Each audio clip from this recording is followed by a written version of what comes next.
Please follow, like, subscribe, comment, the whole nine, all right, as we go throughout the show. And if you're watching in post, we thank you for showing up as always. Let's get this show on the road. I've been known to play mine to a T, but it's time for me to lead, picking dirt right out the cleats. Steep path, roadblocks in the streets, trying to knock me off my feet, cause the devil never sleeps. So I don't sleep too, and trying to breach safes that I didn't have the keys to. We all been victims of trauma we ain't agreed to, but the sun comes after, starting up a new chapter. Isn't it lovely? I ain't looking back and focus on what's in front of me. Everybody dates a number, but I'm still here luckily. I know that God got me, so I'm in good company.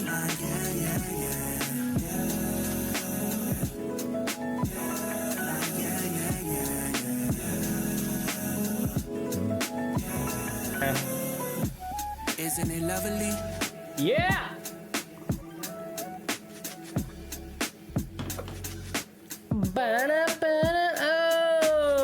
Oh, there you go. What's going on, everybody? It's your boy Matty B, Epis Sports Radio. Got my boy W. Dubois here as well. Thank you for joining us. Episode 34. All right, we've been away for 3 weeks now. And I'm rejuvenated, recharged, ready to go. I have a beautiful brand new baby boy that came into this world, was born just about 4 days ago, all right, around 8:22 p.m. was the official time. His name is Cooper Wright Benedetti. All right, I just want to thank everybody that has reached out via text, phone calls, online, all that. I really appreciate it. We appreciate all the love, me and my wife. It's been a hectic past couple of days, just transitioning with having Coop around, for the first time, but it's been nice at the same time. I'm off from work. Wife's obviously off from work, and we just been doing our thing, trying to get settled in to our new way of life. And now I'm finally able to find the time with you, Dum, to sit down, do a show. I took a little break from myself, my own little mental break for the summer, Just felt like it was a good time, nice dead point in the season, in the sports season, I mean, that to just, take some time off. It's the time in which everybody in this, industry kind of takes off anyway. This is that late summer vacation for them. People usually take 1-2 weeks, and you see a lot of it on TV and a lot on radio. New anchors are coming in, new hosts coming in, taking over places. So that's kind of what we did. I just needed it. I felt a bit of a burnout. It's been a long push since we started doing the show in February. And, just felt like, hey, why not? And I took that time as well to take the opportunity and just get off of social media for a little bit as well. That was nice. I went about 2 weeks, I would say. It was really like 12 days. I wanted to hit 14 days. It was really 12 days. But Dub kept on bothering me over here, sending me stuff, so I had to get in.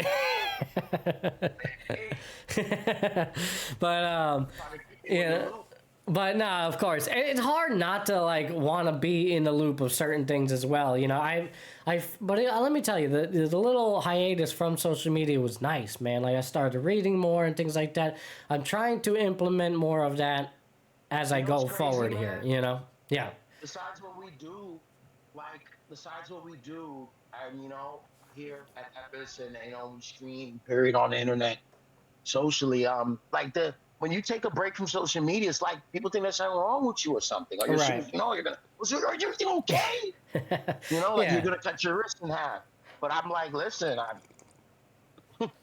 it's a great thing, man, to not be able to go on there. Like with our lane, we have to go on there, and that's one thing that bothers me a little bit, not being able to take these vacations. Right.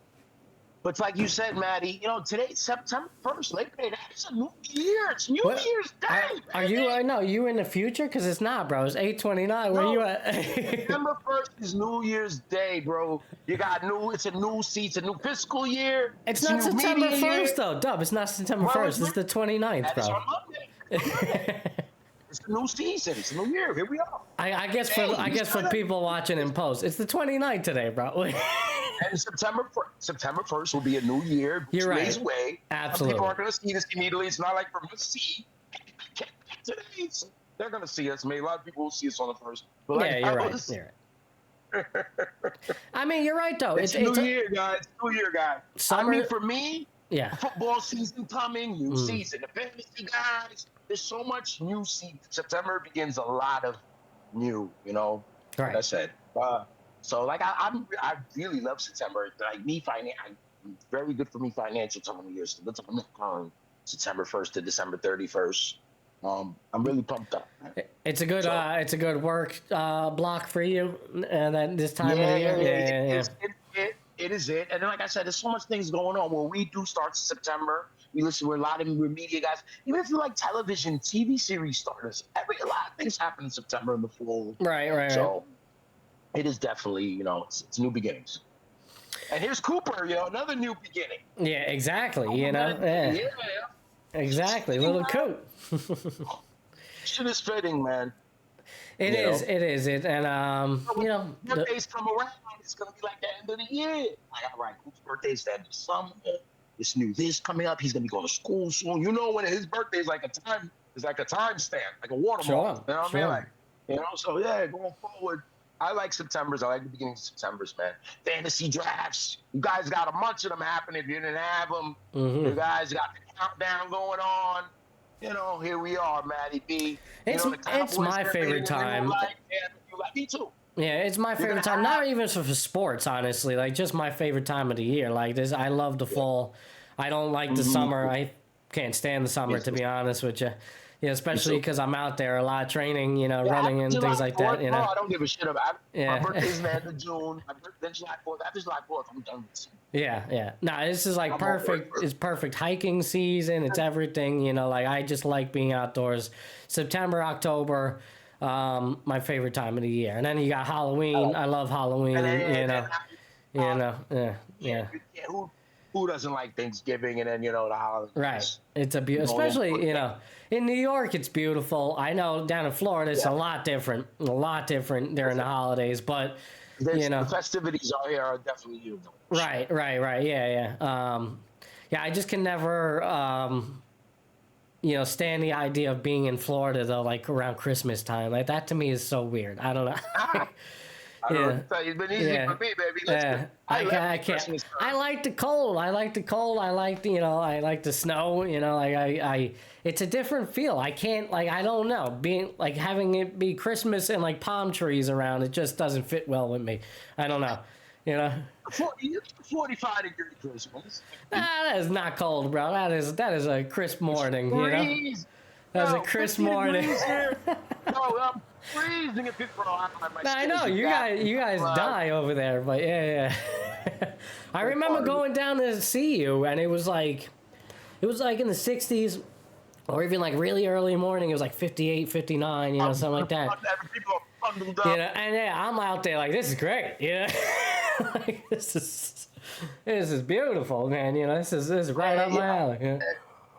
Yeah. You crack your window when it's about 45, 50, just to get that little air in there, but you're bundled up in the cover. I can't explain that. By the second season, the second year there, everything changed. Yeah, I adapt. And then people I'm one of the guys wearing hoodies in the sun.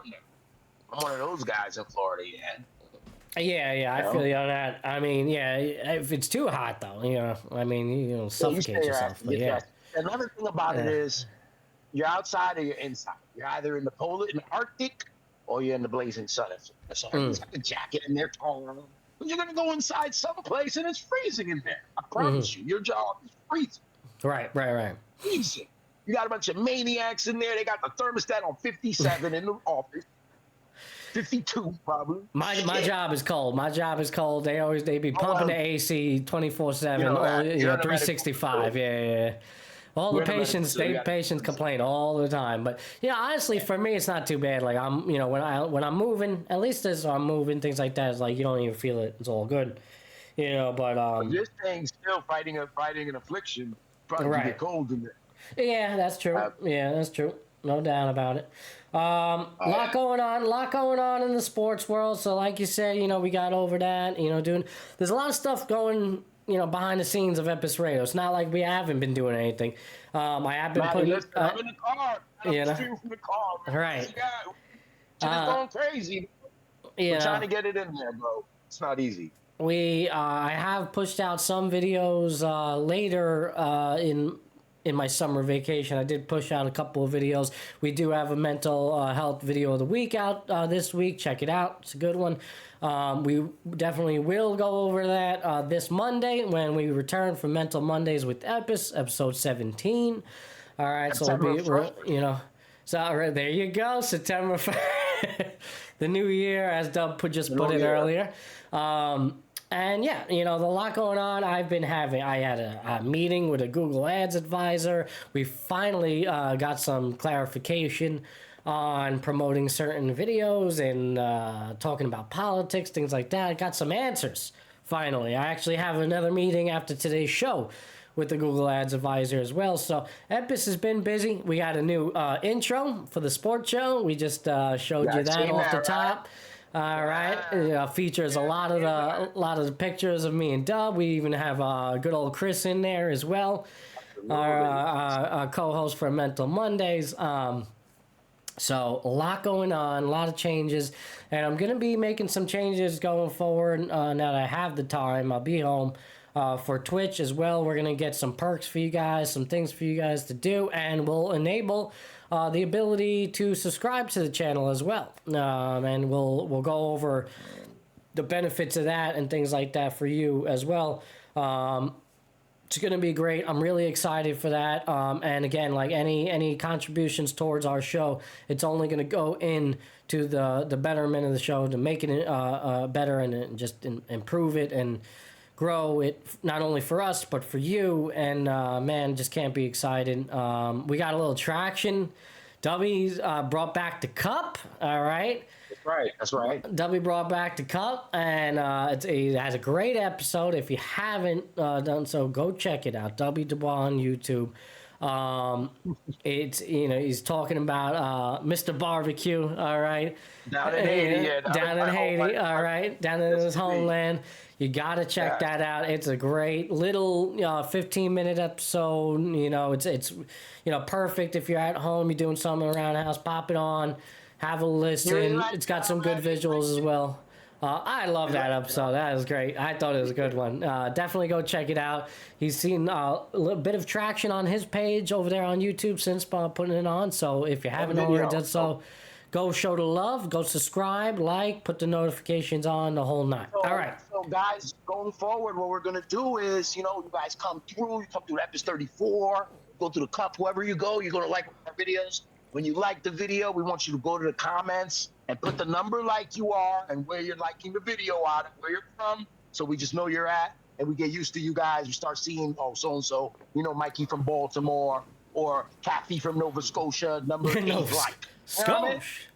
That would be amazing. Absolutely. Yeah, we want to, you know, we would love to get you guys to interact more in the comments, things like that, even on the live show. Obviously, we always talk about that. We love to have you here on the live, but we understand, you know, obviously Friday at 11:19, most of you, you know, majority of you are working right now, doing your thing. You don't have the luxury to be chilling over here. This was a tough one. You know, promo it. You know, I don't know. Then I told you the work thing popped up because last night I got this shift. Me and Matty had made plans to do this 2 days ago, and I called him last night. Yo, Matty, I gotta be at work. He's like, oh, you just do it. I said, nah, we gotta do this shit. He's like, all right, let's do it. Let's go. So, no promo. It's a great way to interact with the show in post. You know, comment again. You know, the number like that you are, where you're from in the comments. Let us know. We'd love to hear from you. And, you know, listen, we welcome all criticisms towards the show, whether good, bad. You know, you don't like it, you like it. We want to hear from you. You know, you want us to talk about something more. You don't like us talking about this. Let us know.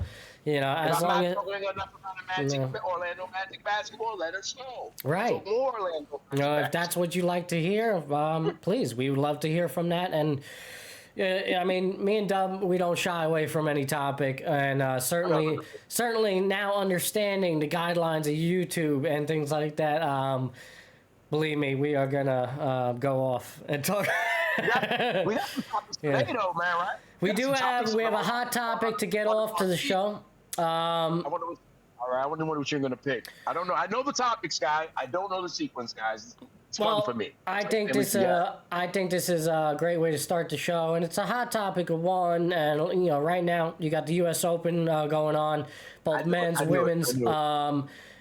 A big story that's in the news right now. Women's tennis is about Taylor Townsend and Jelena Ostapenko. All right, they matched up in the second round. All right, Townsend upset number 25 Ostapenko. And pretty much, I believe she finished her in 2 sets and no contest, honestly, Miss Townsend against Ostapenko.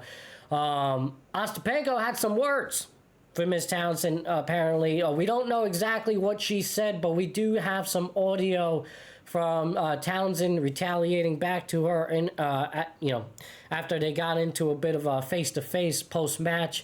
It is believed, or the rumors are saying, that Ostapenko is, we understand that she did say one thing, and what she did say is that she has no education, and that was based on Townsend's post-game. So we'll go over that. We'll play that for you guys here. I'm going to pop it up for you on the screen. Some real interesting stuff. Townsend, whose both parents were school and admin, like working in the school system. She has no education. Right, exactly. Just harsh comments talking about how she has no education, things like that. And obviously, you look at this, you look between the two races, and I think there's legitimacy. It goes along those stereotypes of racism, where the first thing. Rodeo this girl when she lost. Yeah, there's a reason as to why. Maybe there's rumors as to why she dropped the education comment outside of being a racial thing. How there was a certain play during their match where the ball had hit the net and went over, which only benefited Townsend in the moment, and Ostapenko couldn't recover and put the ball back in play. And apparently, in tennis etiquette, the player that benefited from the net shot, and later gets the winning point. Apparently, you're supposed to say sorry to your opponent because it's kind of like, it wasn't fair. I know, and I had to dig deep for this and find that. That's insane to me. That's like, what's the best way I can compare? Like, I don't know, in basketball, you kind of like throw up a wild three and it goes off the backboard and in. It's like, what, you going to say? Oh, I'm sorry. That was kind of lucky. She's upset because Townsend didn't apologize to her. Right. That, as far as I know, that's one of the reasons why she dropped the comment. Nicked the net and she didn't get the point. Yeah, that because she was saying that she has no etiquette and no education. So essentially, I think she was alluding to one of those instances, and that was one of them in which, but I disagree. I wholeheartely disagree. I don't even like if that's a true thing in tennis. Like, that is a stupid etiquette. Doesn't make any sense to me. Right, exactly. Or she's making excuses for her own racism or for herself, Yeah. Internet, that's what she meant. You got people white explaining it. That's not what she meant. There's etiquette in tennis. It's unwritten rule. Right. That's why I said, shut the fuck up. I tend to agree with you, bro. If that's really a thing, for one, it makes no sense to me. Like, I don't know, you played like ping pong, you played tennis, you've actually played tennis before, right? So you have a little bit more. I didn't know that. If the ball hits off the net and goes over and you get a point, that's good shot, man. I'm sorry. It sucks for you. Yeah, man. I gotta apologize to you. Right. I'm sorry. I'm sorry. I didn't mean to do that. What is, lucky me. I'm very sorry. What is this? What are we doing? Cool J gonna say, you're from Queens. I was raised in Brooklyn. Do that. Yeah, put it in your face, like, yeah, baby, I'd do it again, boom. This sounds like some real crybaby shit. Well, Ostapenko has a history of being a crybaby, so this is nothing new. I don't know, Matty. Can you tell me? I know who she is. Yeah. I know she's always in Sweet 16s and Final 8s and Final 4s in these tournaments. Yeah. And she's lost a lot of big matches. She's lost to some of these sisters before, some of these black tennis players before. Yeah, I believe so, yeah. One of her incidents came up against Coco, correct? I believe so. She's had quite a few, from what I've been reading, so it's not like a reoccurrence. She's had a bit more internal, lash outs on herself, like just kind of like what the kids call it now, crashing out, like she's had a lot of crash outs, Her opponent who resides from the south side of Chicago. What did you say? Hold on, I didn't hear you a little bit there. Did she want comfort from Townsend? Well, that and that's a bit of a racial thing too, right? Like you have to say sorry to me, like talking down, and then on top of that, you lost. Like, what do you? Get out of here, man. And it's a shame. Ostapenko. Matty B's gonna say it. Matty B can say it for you guys. Matty B's gonna tell it to you. I don't have to tell it to you. You can feel the racism in that, like where there's undertones. People like the same racism. It's all equal. They're all making the same money. I'm talking about this girl, this player, and she, like I said, you have to apologize. Come on. Right. Let me play the clip of her talking about it for you guys. Fiery match, start to finish. We'll get to it all. Can you fill us in on the conversation you were having with Jelena? I can't. Yeah, I mean, it's competition. People get upset when they lose, and you can't. Some people say bad things. She told me I have no class, I have no education, and to see what happens when we get outside the U.S. So I'm looking forward to it. I mean, I beat her in Canada outside the U.S. I beat her in New York outside the U.S. So let's see what else she has to say. You were down 5-3, won 9 straight games. What changed for you? Honestly, I just locked in. I mean, she was playing really well at the beginning, and, when she was playing well, I didn't say anything. And so that just shows class. I mean, sometimes people are playing too good, and you have to just take it. But I turned it up another level, and that's what I'm most proud of today. Fire from the crowd as well. What did this crowd, we saw it in your first round as well, give you today? Yeah, I mean, I love this crowd so much, and they were cheering for me from start to finish, even when Alana was playing well, and the crowd was cheering for her too. I mean, she was hitting some amazing shots. But this is what I live for. Congratulations, fiery match, start to finish. We'll get to it all.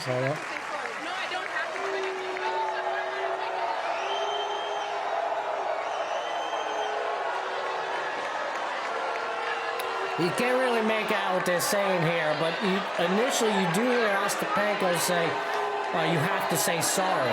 And she's talking about the play at the net. That's the one I was referring to. That's crazy to me. That's actually like a real... And she's belittling her and saying that she's got no class and education because of that. That's just like, there's more to it. And I love this. This is a beautiful moment for Townsend. She says, you know what, screw you, goes fires up the crowd, says, you know what, tell the crowd, let her hear it, all she's been through. Screwed, like, good for her, man, good for her. I think that's all I have. Yeah, there's not much. I could play, Dubby, did you hear that clip? I could play the initial interview of the post game for her. Okay, all right. Okay. But that's fine. You could see even in this picture right here, she's pointing over there. She mentions it. I'll play it back one more time. Real quick for you guys. I'm just saying, just because I have another clip to play as well. I'm gonna get Ostapenko and all that, but you could hear it. Like you're supposed to say sorry. It's real quick. It's right at the beginning, so you guys got to listen. Here we go. See, she's like, you have to say sorry. And Townsend's like, no, I don't have to. Yeah, you're damn straight you don't have to. I agree. Get out of here with that nonsense, man. All right, I do have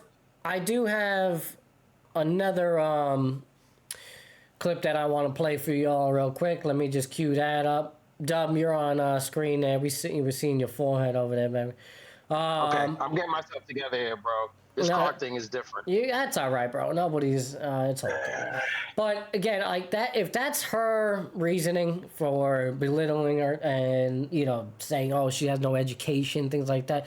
Like, for one, like, yeah, she has phenomenal education, like Dubby, alluded to. College girl. Right. You know what I'm saying? Like, she's gone through the ranks. She's done it the right way. Like, who are you, you're saying that, she doesn't belong. Knows her? She's played her before. Townsend has played her before and beat her, She knows her education? Yeah. Oh, she's lost to Townsend before. Yeah, man. This ain't the first time. This ain't the first rodeo. And then, like, Ostapenko's talking about, let's see what happens outside of the U.S. And that was kind of like a bit of a threat type thing. I'm trying to find the other link. Why? Townsend in the crowd and pissed her off because she couldn't get support? Yeah. She's mad. You're mad. You're mad. Let's see. I'm trying to find that other link for you guys here. Hold on. She didn't talk about not playing well at all, did she? No. Well, that's why I'm getting the some comments from Ostapenko now. So, and that was another thing that you brought up. Like, why didn't they like press her on the whole racial thing? They really hit Naomi Osaka, they hit her with post. She would have had nothing to do with it. And like you were saying, she's like the poster black girl in tennis. She's a token black girl that they have to talk to. They have to question her on it. Her replies are, yeah, we'll pull that up too. We can pull that up for people. You're right. She was just so nonchalant. I love her actually. I love her so much. I love the way she does it. She's great, man. I know. What's Townsend's first name? Taylor. Yeah, Yeah. Townsend. It's like, well, I know Taylor's not uneducated. I know that's right. Right. I'm like, she was a little condescending, but she's of course. Articulate. And I'm very strong. When they're bothering her, when she first starts about her mental health, and they start bothering her, she's like, she says, I'm out of here. She takes off. Bye. She doesn't give a shit, bro. Like, because remember when she first started with the Serena, when Serena had her crying and all that, after she beat Serena, and then the media, she realized that because she was watching the media take Serena apart. She's like, All right, but so they go up there I do have the other stuff. I don't have audio of Ostapenko. I don't know. She probably didn't do anything. I'm not sure if there is audio out there or not, because I don't remember seeing clips of post game for her. So I don't know. She probably didn't talk, but there are comments out. She gives me cowardice vibes. Oh, for sure. I understand the competitiveness, and she's obviously a competitor. She hates to lose, and she's not very accountable with her losses because she wants to blame the victim. Well, she can blame the person who beat her for So I have it up on the screen for everybody. All right, man. I just want to know what. Go ahead, man. Well, what did you want to say? I mean, I want to know, like, with how do you say her name? Ostapenko? That's believe the pronunciation. Ostapenko, yeah. I don't understand what Ostapenko, like, as a pro and a world class tennis player. Don't you want to you want to beat everyone? You have to be a big time competitor to compete at these levels. Like, you have to take accountability to become the best. Sure. You cannot. Sure. She's making excuses, bro, for her play. And that's her history. You know what I'm saying? It's probably why she hasn't won anything. You know what I'm saying? And like, she's never gonna win. Yeah. Her ignorance and her prejudice. Yeah. She's like a bigot. You know what I mean? For sure. That's how it's coming off. And I understand. And the reason you're doing this is because you lost, and you're mad you lost. You want to be able to beat them, and that's what's up. You should be able to beat them. You need to step it up. Something tells me that even if she won, she'd find a way to dig at her class and education, things like that. At this point, yes.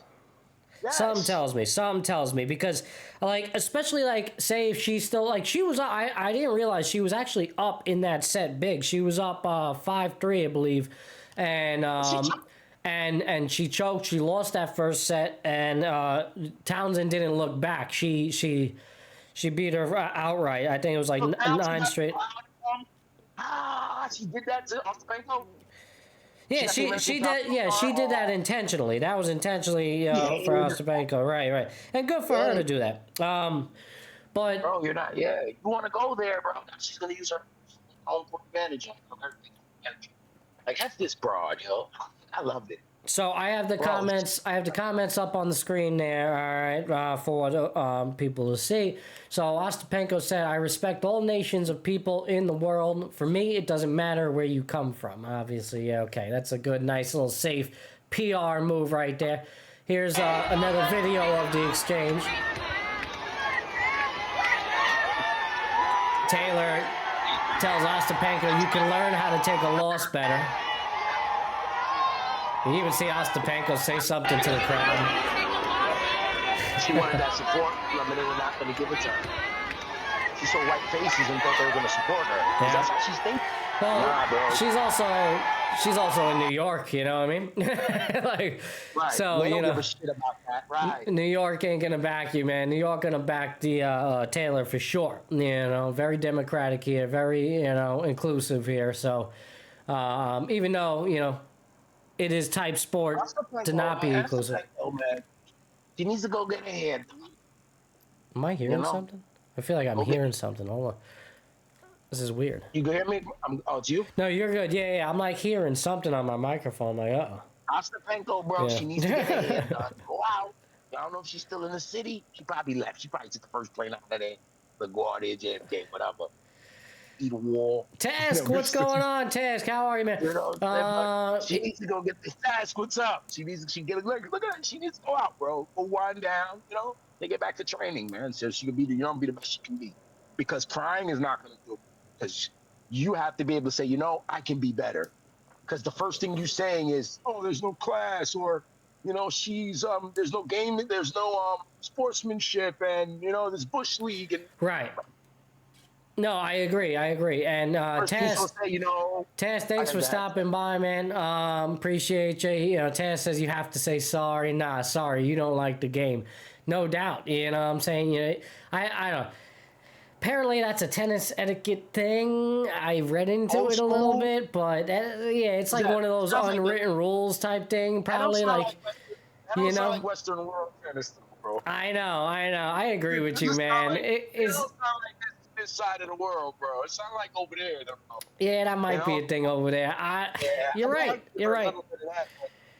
I don't get it. It's like I know there's certain unwritten rules like in baseball that like you just like you don't steal when you're up like 5-6 runs and things like that. I was watching yesterday was the end of Task, Matty. Yesterday was the anniversary of the A-Rod.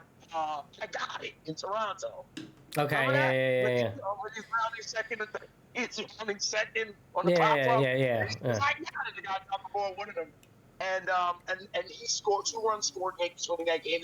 John McDonough went nuts the next day.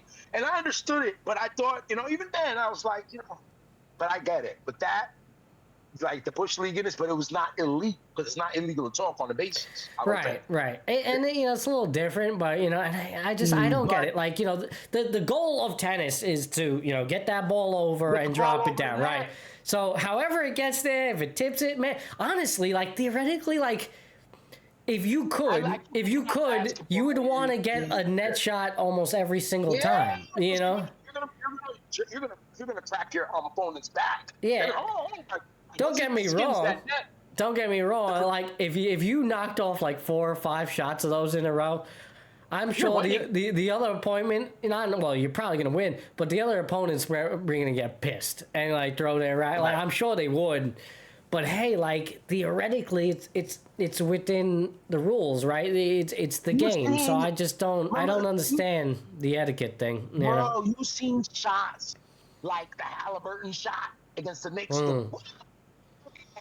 Right. Yeah, you're gonna say sorry? Sorry. That's what it feels like. I mean, you could, being a dick, you could be. Oh, I'm sorry. Halliburton would have said sorry. You got a little dick. Yeah. There you go. I apologize, man. Guess what happens after that? Now you start throwing hands after that. You say sorry. What do you mean? Of course. Of course. You know what it is? This is real sore loser shit. This comes from a sore loser culture. Culture, because me not meaning, because no one's trying to, whose skill is good enough to skin nets. Right. Aim to do it. Whose skill is that good? So when you do it, and you get over like that, you get that look or whatever, I'm supposed to say sorry to you Oh my God, man! Because I got luck on my side. You don't understand. Right. All right. In Ostapenko's defense, she did make another statement. I have it here. Had it up on screen for you guys. I'll read it to you. Wow, how many messages I received that I am a racist. I was never racist in my life, and I respect all nations of people in the world. For me, it doesn't matter where you come from. There are some rules in tennis, and unfortunately, when the crowd is with you, you can't use it in a disrespectful way to your opponent. Unfortunately for me, coming from such a small country, I don't have that huge support and a chance to play in homeland. I always loved to play in the U.S. and the U.S. Open, but this is the first time someone is approaching the match this disrespectful way. So that was her talking point, man. Like that, and honestly, by the way, the whole racist thing, listen, you shouldn't have to defend yourself. And I was never racist in my life. That just means you've been racist. You don't have to, if you have to feel the need to defend yourself about being racist, to go that hard. I feel like I have to question it a little bit, I'm sorry, bro, man. She sounds like she's alone and no one's supporting her. I'm talking about not being in a homeland and then again, these rules. What are these unspoken rules that Taylor Townsend is not honoring? Like, that's nonsense, man. Like, what did she do wrong? I don't think nobody else is talking about like what she did wrong in terms of like tennis etiquette. So she's the only one like talking about this, and as far as I could find, it was just if you guys heard about it, let me know in the comments. If there's other, when I was reading up on it, was just that one instance of that play at the net. I don't know if there was other types of etiquette that she, maybe warming up, she wasn't doing something she's supposed to, like, Said she's never been this. I know I'm off the screen. She said she's never been this respected in her career or life. Whatever she said. Right, like right. I'll read it for you. You got beat. You got beat on the road. Right. The road game, so to speak. The home team, they used the home court on her. I mean, you got to live and learn from that. It'd be better. This is a great time to learn. Get another opportunity to take Townsend down as a rival. And that should just this should get her competitive juices flowing. She sounds so defeated and pathetic. Right. It's pathetic, man. Yeah. The words were that this is the first time someone is approaching the match this disrespectful way. And again, she doesn't in her message, she doesn't point out exactly what it is. Obviously, we got that audio clip of that. She's saying you need to say sorry. So outside of that, I don't really know. And if that's your gripe, that to me, you're just being a sore loser. And there could be some racial undertones there, especially when you're. And the reason why we bring up the whole race thing too, because it's like, you can easily say, playing the race card, things like that. I get that, but whenever you bring up, whenever you say things subtly and you mention education attached to it. The education thing. When it's talking about racism, Matty, they've taken over different forms. I'm not talking about institutionalized racism either. I'm just talking about bigoted shit, one-on-one encounters and stuff like that, and respect and all those other things that get wrapped up in it. And as time goes by with the internet, there's other ways to gaslight with racial undertones. You know what I'm saying? And like you're going to get to, there's certain words, there's certain bullets. You people, that's one of the best ones ever. Right. You can that one now. You people, but there's certain things. When you talk about class and education with someone you don't really know, besides on a tennis court, just a lot of assumptions there. Yeah. So, Gino, what's going on, Gino? How you doing, bro? Good to see you here in the comments. I miss you, Gino. Happy New Year. Happy Radio New Year, baby. That's right. We're going to finish off the rest of the year nice and strong with the nice little fall session as the summer comes to an end here. Labor Day, the whole nine. Gino says other tennis players are saying she has said worse and they are not surprised. Yeah, I mean, I was saying it at the top. She has a history of this. She does this. She has a lot of crash outs. So this is not the first time she's done it. A lot of it, revolves around her play. I mean, she's just, I don't know, like, she must have it in her head that she's better than her performance, because, she always seems to get to these bit of crash outs, and yeah, she's said some things, and this whole education thing, I have it up on the screen here. Townsend, Townsend's response right up there on the screen says, that has been a stigma in our community of being not educated. That's what I was alluding to before. And all of the things when it's the furthest thing from the truth. The thing that I'm most proud of is I let my racket talk. Sure. And that's what she's not. That's what what's name. And that's the only thing that matters. So whether it had racial undertones or not, that's something that she could speak on. But the only thing that I'm worried about right now is continuing to move forward through this tournament. I know that I'm a fantastic tennis player, and I know that I have a lot of things that I want to accomplish. And this is another stepping stone. It's another brick that I'm laying on my foundation, or on my road to greatness. And so ultimately, whatever it is that it is, I don't take any offense to it, but I'm really proud of the way that I handle myself. And, more than anything, if my son sees that, I know that he'll be proud of me as well. And that's what matters the most. Okay. Thank you, everyone. Thank you. And that's the only thing that matters. So whether it had, I'm very strong. I'm very proud as a Black woman being out here representing myself and representing us in our culture. And I make sure that I do everything that I can to be the best representation possible every time that I step on the court and even off the court. So I can't speak on how she felt about it. That's something that you're going to have to ask her. I didn't take it in that way. But also, that has been a stigma in our community of, being non-educated and all the things when it's the furthest thing from the truth. And the thing that I'm the most proud of is that I let my racket talk. Because ultimately, I'm the one here sitting in front of you guys, moving on to the next round, getting the next check, moving on, being able to still be here and speak to you guys. And that's what's the most important. She's packed up and she's gone. I'm here. I'm very strong. Damn straight. I'm very proud. If I allow what other people have to say about me. I don't know. You got to ask him. I don't care anyway. If that's what she meant, whatever. Yeah. I busted her ass. I can talk. So yeah. Gino has some comments. I hate that this always come out to the division of race in sports, but to be honest, it's what our society is all about, so sports will reflect that. No doubt about that. That's well said, Gino. It's a bit of the state in which we're living in, right? Especially in America right now. There's a lot of divisiveness, and this is nothing new to our history. And, here we go again. But sports is a great representation of what is going on in today's society. And, I don't want to put too much more spotlight on Ostapenko, especially for the show. We went over it enough. But, the story should be about Townsend and her successes and what, she could do here in this tournament. And like she said, let the racket play. You know what I'm saying? Right, man. And that's what Ostapenko hasn't done, He's talking. We walk it, man. Talk is talk. We can say what we're going to do. You're not playing. You're supposed to be, you're not playing at the potential you want to play at, and you're mad. You need to fix that. Like she said, she has to find that within herself. Whose job? Right. No doubt.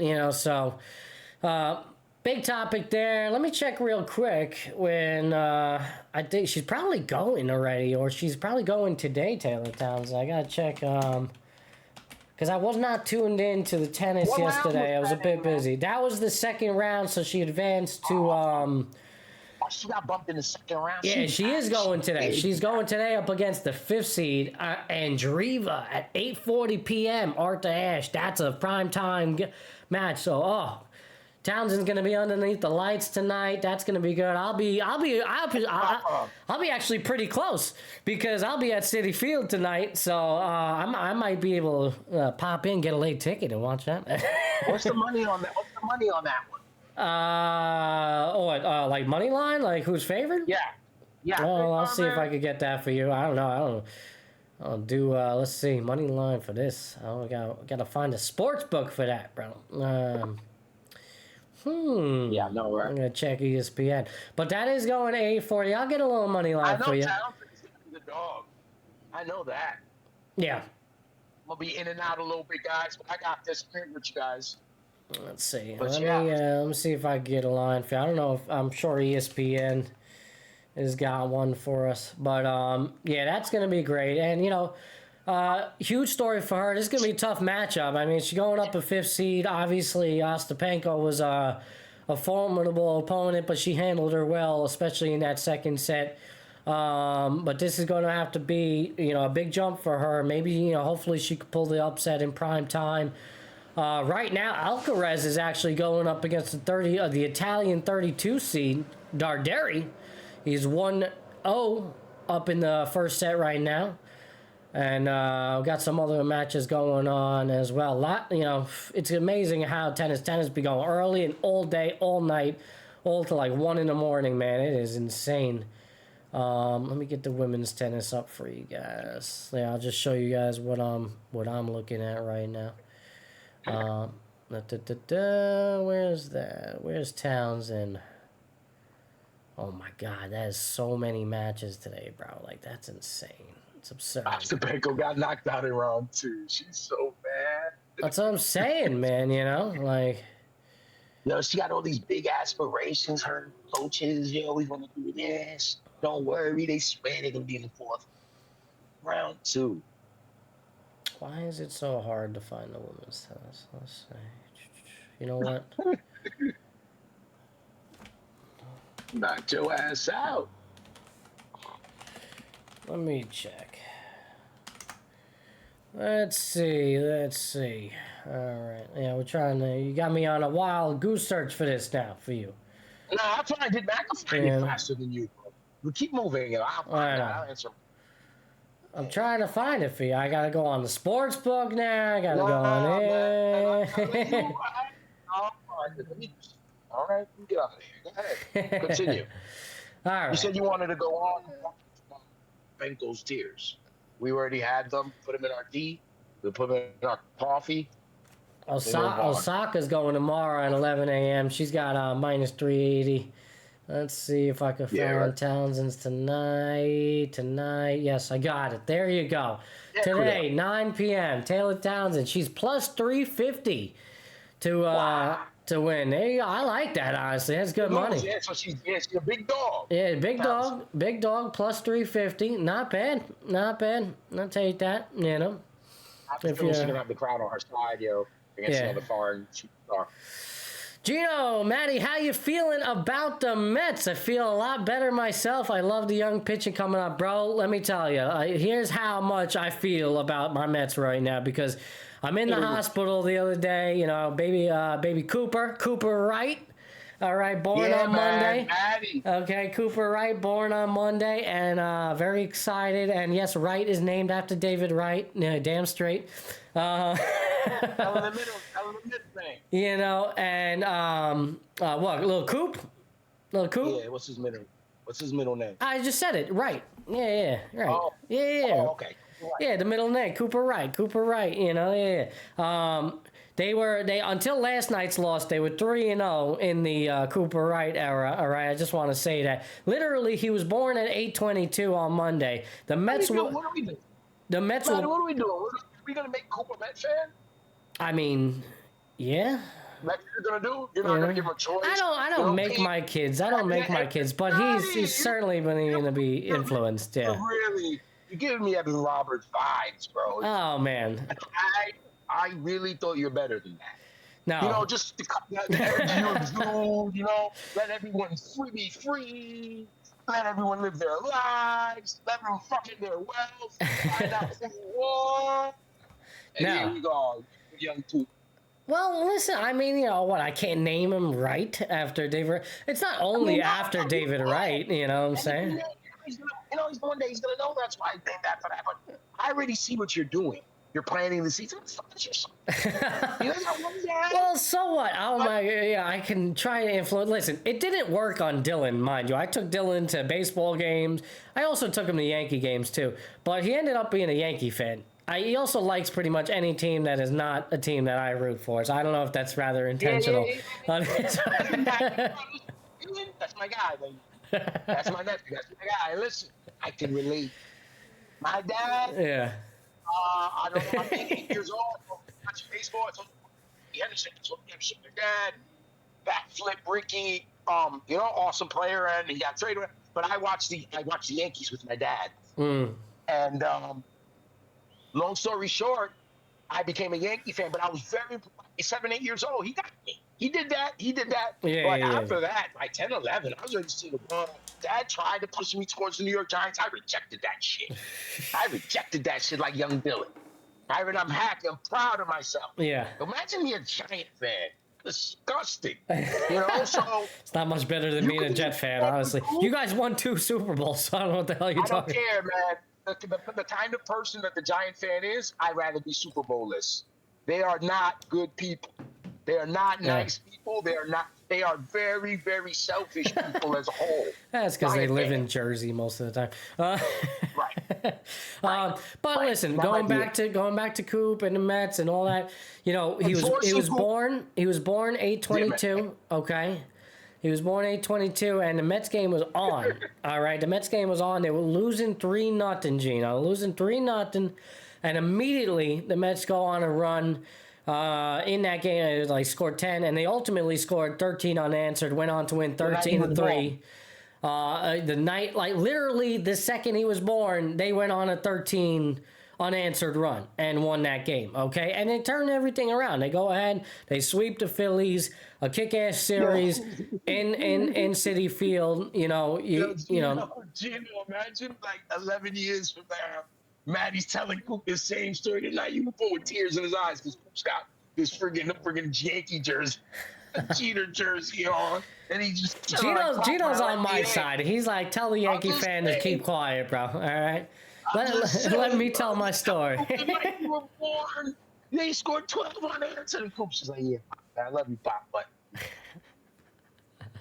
Oh man, listen, this shit is recorded. And we're gonna come back to this when we find out his allegiance. I don't really care either way, I'm like half a Yankee fan. It's weird. I'll go to Yankee Stadium. I don't, I'll root for him. I got freaking Yankee stuff right there. Derek Jeter's right there. I have I have A-Rod. I have Aaron Judge downstairs. I have an A-Rod somewhere. It's just what we do. That's it. I don't know. I have Yankee hats in the house. Gino's a fake Yankee fan too. Gino's a closet Yankee low. At one time, I don't know what my cousin, man, I didn't know. He watched the ball. We watched it. We loved it. Yeah. I watched baseball, man. So my take on the Mets, Gino, I'm ecstatic. Listen, Nolan McLean. The Mets may have just lucked out on a generational pitcher. I mean, this guy's stuff is ridiculous, and everybody has clearly taken notice. He already made history. He's the first time in franchise history that any new Mets pitcher, rookie Mets pitcher, has won the first 3 starts. It's better than DeGrom, Doc, Seaver, the whole 9. And his numbers are literally through the first 3 starts better than all those guys I just mentioned too. So, I mean, his ERA is 0.89, I think? It's insane. And his changeup is ridiculous going away from the... Have a hook too, man. He got some movement. Who are you talking about? A lot of movement. Yeah. What do you mean? The guy we're talking about, he's got a lot of... McLean. No, I know he does. Yeah. I know. It's insane. And again, right, and Gino, Tong might be better. I know.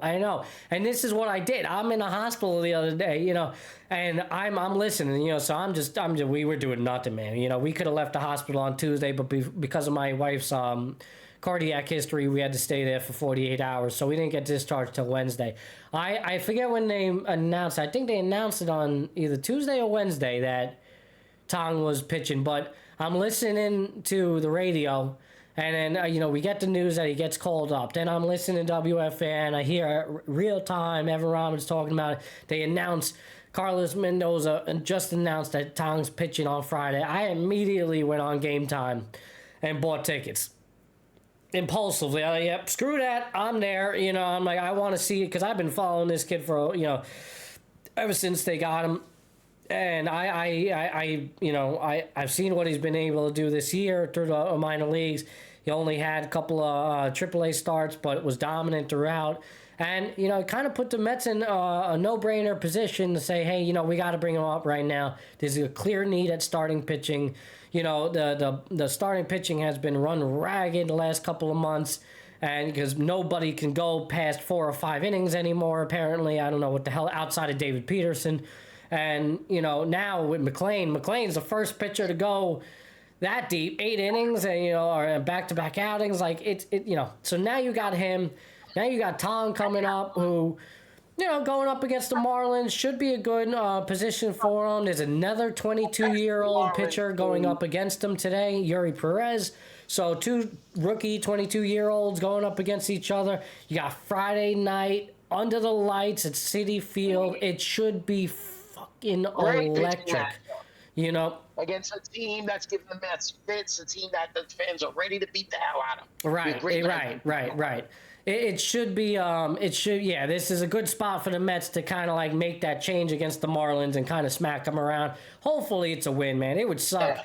It would suck if Tom doesn't perform well and they kind of get smacked around a little bit and it ends up being another loss, especially after the sweep to the Phillies, where you got it within 4 games of the division. Now, after losing the opener against the Marlins last night, and the Phillies routed in their game. You're at 5 games now. Right. You know, now it's 5 games again. So it's like, okay, you don't want to lose that momentum that you had. You got to reel it back. And, you know, Tom, Friday night, under the lights. I must say, in the Mets' defense, I'm not making excuses, but still, same with the Yanks. We'll talk about that in a bit. But they're in a solid position. They got 4 games on Cincinnati. Yeah. You know, they still can catch Philly. You know, it's not probable, but it's something that can be done. And they know they've got the whole month of baseball left, man. You got a lot of divisional games. You got the Phillies again. You know, the Mets. We talked about the Mets and Yankees all summer. Me, Eugenio, the rest of the guys. We talked about it, and they slumped. They played like shit. You still find yourself in a decent position to get where you want to be in October. No, for sure. And it has, you know, you made a great point there. Like, the damage was done against the Reds. Like, they really gapped the Reds a little bit. You know, they got a little bit of a wiggle room. The Reds were sniffing right up their britches. They were right there. In 5 games, you know, going into the last month of the season, it's a great spot. Exactly. And, you know, and you don't want to rely on that, obviously, because even right now, I believe as the standings fall, you know, it would be a Mets-Phillies 3-game matchup in Philly, you know. What was Dubby doing over here? I had a client come in my life. Oh, okay. Sorry, I had a client come in my life. Okay, gotcha. It's lunchtime, so I'm coming back. Yeah, go ahead. You know, it's a great spot for the Mets, but again, you know, if the season were to end today, I believe it's Mets-Phillies in Philly for 3 games. Not a good spot to be in. You want to go after. In Boston. Yeah. Same thing we got to deal with later. Yeah. You want to go after this division. And listen, you know, as September begins here, you know, 5 games, all right. You know, you lose tonight and Philly wins again. You know, 6 games, that'd be really tough to start the month off. But, you know, hopefully it's a win. You could get it back to 4 games. Hopefully Phillies lose. And hey, you know, it's attainable. Even if it stays at 5 games after tonight, it's still reachable. You know, that you know, 1 bad weekend, but there's not many weekends left for that to happen. So, you know, this is it. But big spot against the Marlins, absolute big spot. Yeah. Every game's huge now. You know, every game's huge. It's scoreboard watching. I mean, this is what you live for. This is September baseball. This is what it's about. You know, the same thing for the Yankees. Same thing for a lot of teams. This is the time of the year now where every score matters, every game matters. And it looks like the Mets have kind of made that transition, especially offensively here. It looks like they've kicked it into another gear. Mark Viento's super hot all of a sudden again. And he's that huge catalyst, man. You needed it, you know. It's better late than early, Matty. Better late than early, because he was horrendous in May. So we rather him be hot now any day of the week. I think Nimmo. The baseball season, Matty, we weathered this storm, and we all were going through. Oh, they're awful, and we all did it, and we've been watching for years. And it never changes, but it's such a long season. Yeah. And so Viento's being trashed. Nimmo, go ahead. Sorry. Yeah, Nimmo alluded to that in his post-game presser recently. He says, it's not about who's the best team. It's about, getting hot at the right time of the year. Right time. And this is it. This is their time to get hot. I mean, and they're kind of due. They kind of do. Yankees as well kind of due for that. I don't know if the Yankees are quite constructed like the Mets, though, and obviously the Mets with this boost in potential pitching here, that kind of changes things, so at least for them. Yankees, it's tough. Tough spot right now. How many games back, Yankees, right now? Where are they at? Almost the same as the Mets, maybe. Right, because I know the records are similar. I'll pull up the standings for you. 3.5 out of the first. Yeah. No, sorry, 4. Okay. Boston's at 3.5. Sorry. Pull that up for you Yankees guys. in third place, 74-60. Boston is 75-60. There you go. And put it up for the people, for the good folks. Yeah. 7-3 in their last 10. Yeah, Red Sox, pretty much same thing. Blue Jays kind of falling a little bit, but they have that lead. But hey, 4 games for the Yankees, that's totally reachable. It's going to be a hell of a September for this division. Just before you trans over to the Yankees real quick on the Mets. Yeah. September, a lot of road games. I think there are only 9 games at home in September. I'm going to look at them real quick. The Mets had a lot of home games in August. So in September, they are, at Detroit, 3 games, at Cincinnati, 3 games, at Philadelphia, 4 games. So that 10-game road trip starts on September 1st, New Year. Yeah. 10 games. Then they come home for Texas and San Diego for 6, and Washington. That's 9 home. Then they go back out for the rest of the season. 3 in Chicago, and of course 3 to end against the Miami Marlins. Yeah. Which, and then, man, hopefully that last series, it's not a freaking sweated out series, man. Oh, Jesus. 07 flashbacks. Yeah, I know. It just completely could go south for the Mets. I really hope not. But again, with this pitching, I think it's going to really change things. Yeah, this offense is clicking at the right time. And Gino, I know you asked there, you're talking about what do we do with Clay Holmes. I have a solution for you.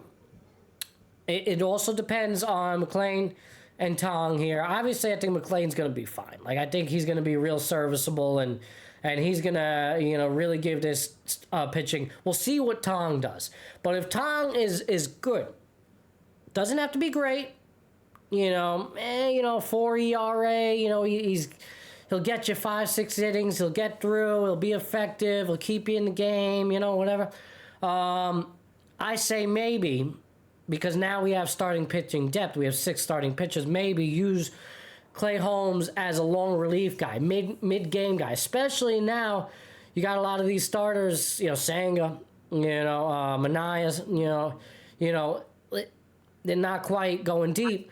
Use Clay Holmes as that long relief. Bring him in the 4th, that 5th, 6th, that middle of the game. Get to that bullpen, especially with the struggles. 10 innings. Right. What did you say? You broke up a little bit there. Sorry. Yeah, you get 10, 11. Yeah, someone called me, man. I got this thing on Do Not Disturb. They must have called twice. That's all right. You're a little... Yeah, you're a little in and out, bro. I don't hear you. Yeah. We don't hear you, bro. We don't hear you. I lost my train of thought on it. Oh, right, with Clay Holmes. Dub, you're muted, man. You're muted, man. Figure yourself out there. I'll mute you in a minute. Maybe restart your camera if you can, or, so I'm in and out of Discord. But for Clay Holmes, I really do think that's going to be a big spot, as long as Tong does well. I really do think it's going to be something that, they look at here, that he goes long relief. Are you good now? Yeah. Give me a little testing. 1, 2, 3. We good, right? All right. Yep, you good there. All right. Beautiful. All right. I was just saying the same thing with Holmes, the same thing you guys were saying. If you can get 11 innings, because see, Holmes has taken a lot of criticism, but when you look at the numbers, you watch the games day to day, you might not like how he pitches, his style or his stuff. but 3.6 ERA.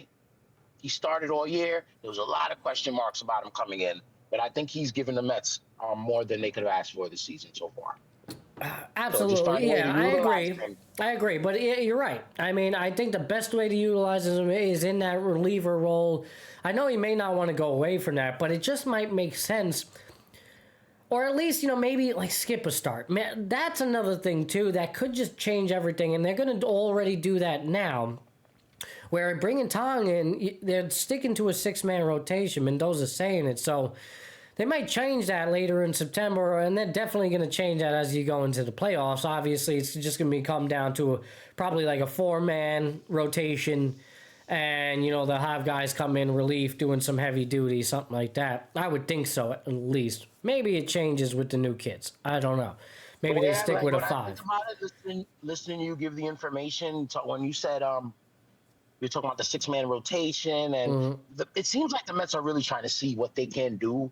Because when you look at it, they're right in the middle of the playoffs. They're 5 games up on the wild card. They're 5 games out of the division. It's probably where they probably end up at. And they probably are, kind of resigned to that fact.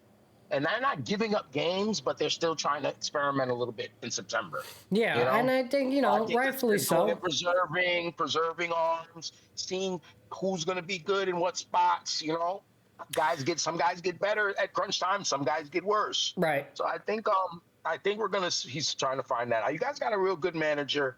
He doesn't have the GM up his ass making his lineup for him. I'm pretty sure about that he doesn't make that. Stearns doesn't make his lineups. No. Or doesn't force him to play. Not. Yeah. And he doesn't force him to play the blue chip shortstop. Hold on one second. I got a client. Gino was just in the chat, was talking about Volpe and saying, how did you, asking Dub if he's seen the error yesterday.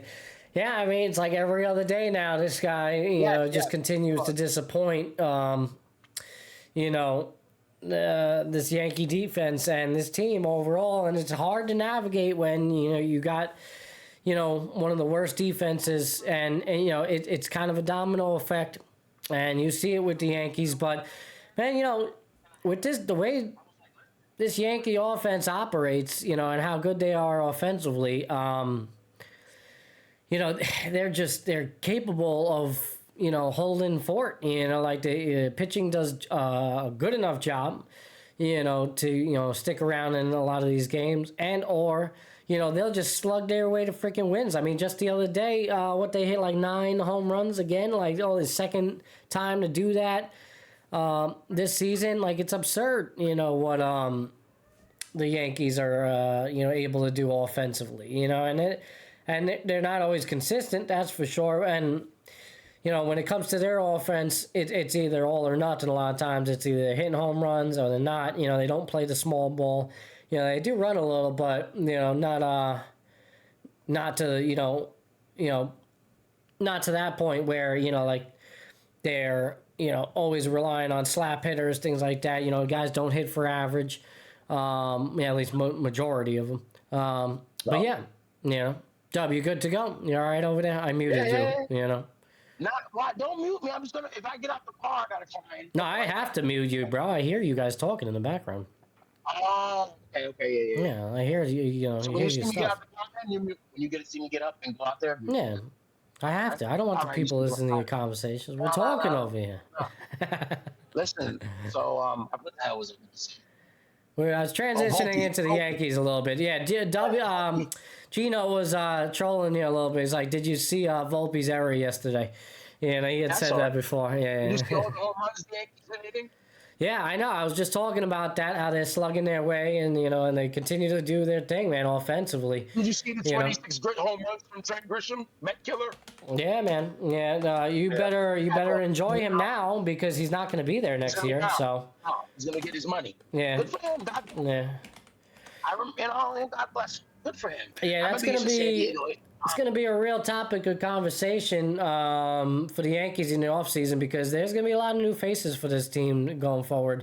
Especially a guy like Grisham was a big part of the offense. Now obviously Yankees are willing to spend that money, but I don't know if I don't think they can afford dishing out that for Mr. Grisham. Like that's gonna hurt. You know. He's super versatile, and he's tremendous in center field. And you know how important that position is. He's gonna command a lot of money. And he's gonna deserve. I don't think he's gonna pay him. Yeah. I got the Yankee schedule up there for you guys there to start off.